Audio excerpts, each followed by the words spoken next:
Hi guys, this is Mike with Pacific Tech, and we're working with a Ford F250, and the compressor is not working. So we got one of the new ones.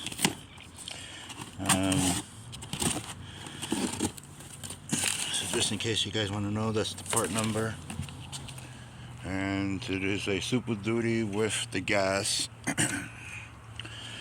Things that we're going to need to do is, I'm glad that this got a big open area right here, so that I can stick, what do you call it, my half inch right there, and loosen up the tensioner, and then I can go and remove the lines and go underneath, and we're going to remove some structure. Let me go underneath with you guys right now so I can show you guys what we're going to remove out the way. And you guys see this right here? I'm going to remove this and let this hang down so that I got a big hole right here. So it's a little lube, and we're going to loosen it up from right here, and then we can go and remove the bolts that we need from here. Hopefully it allows us to grab it from the frame. Got one bolt over here, the other one, hopefully I can get through a little socket over here. So these are the service ports over here, and then there's another one up on top that I had to get up to. There's one right up here too. So that's how easy this is. This is going to take you about an hour. Don't forget to disconnect the connector, and while I'm already down here, might as well let's get a head start. But again, this is what we're going to remove right here. Alright, it's not rocket science. Just take that off and we can put it back on. It ain't gonna mess with the suspension or anything because this is a shock, so we're just gonna let it hang, and hopefully it won't do anything, so that we can get to these bolts and take the belt off. Make sure you take a picture of the belts. So as I'm doing the video, you guys see the pattern of the belts. I don't know how you guys can see that, but make sure you get the belt pattern right. It's going to loosen it up from the tensioner and remove it from right here, and get some the clips and put it on the end, both belts together like this with the clip on it, so that way I don't lose any of the diagram on this side. And then when I'm done, I can go and put the belt back on over here and right where the tensioner is. So just in case you guys don't got a diagram, make yourself a diagram. Pen and paper is everywhere. We got video cameras and everything. As you guys can see, there is no diagram or anything up here.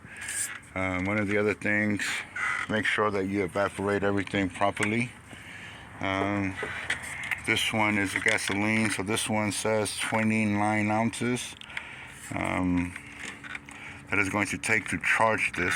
So when you're playing around with the AC, make sure that you wear glasses and everything, and what do you call it, gloves. I don't like to wear gloves, but make sure everything's clean. If we're going to put a new one on, we're going to put Freon and the oil back in there. So as you guys can see, it's a nice little room right here. It's not like the other one where they tell you got to take it with the air box and all of that. The air box on the other side, so you guys get to see how easy it is right there. With a half inch, remove the belt and the 3 bolts that I showed you, and that 1 bolt down underneath, and the AC is out from underneath. All right, it's the easiest way that I can show you guys, so that you guys can save money.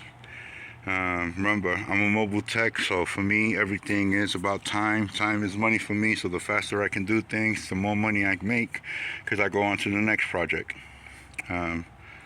So just double check everything, make sure your fuses and everything works, and all the electrical works before you go out and you switch out a compressor also.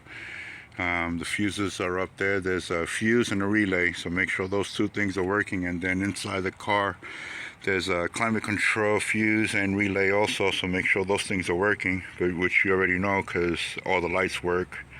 That will also control the system because everything's controlled by computers right now. So you guys see 4 wires going into the AC compressor, and that turns the clutch. But we know that these clutches fail. Anyone that has one of these Super Duties will tell you, you know, one day my truck's working fine, and then the next day all of a sudden, bang, and the AC clutch doesn't want to kick on, even if I throw direct power from the battery onto it to make the clutch move front and back. So that's why we're doing this replacement.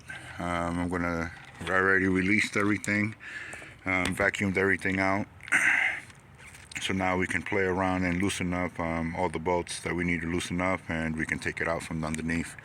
So once I'm done doing all of that, I will come back and I will show you in part 2 exactly how it looks, and with everything taken apart, and then we'll go from there. Any questions, comments down below. I'm going to try to also have translation in Spanish, so that way if anyone wants to do this also in Spanish or any other language, just hit me up. I'm going to try to put double translations there, so that again those that want to, you know, save a little bit of money, you can learn how to do this without going to the dealer and spending $175 an hour for them to tell you your compressor's gone, and then they're going to charge you another $175 to put the compressor back in. So just make sure you diagnose things right. The main important thing is power. Power don't actuate the clutch. That clutch is not going to move, so make sure if you feed power directly to the battery and that clutch moves, then it's an electrical short somewhere, and you have to diagnose the electrical problems. But if that clutch don't move, then you know the compressor is gone. So these things are notorious for their actuator doors not working also, so make sure those things are working also before you do anything, because those things will turn the compressor on and off. Like I said, everything is controlled by the computer, and climate control computer is controlling the AC and everything. It will tell it when to clutch on and when it's clutch off. On this one, it had proper proper Freon inside of it, so we knew that the Freon was topped off. So we have to evacuate it, and then we're going to put new Freon back in with a little dye, so that way we make sure that there is no leak or anything. Every time you do this, change out the seals also. The new ones come with seals, remans don't, so just make sure that you put a new one on, or just go get yourself some new seals. Like I said, guys got any questions, I'm going to finish it up in part 2. So just leave a comment down below and put some links here and there what tools you need also.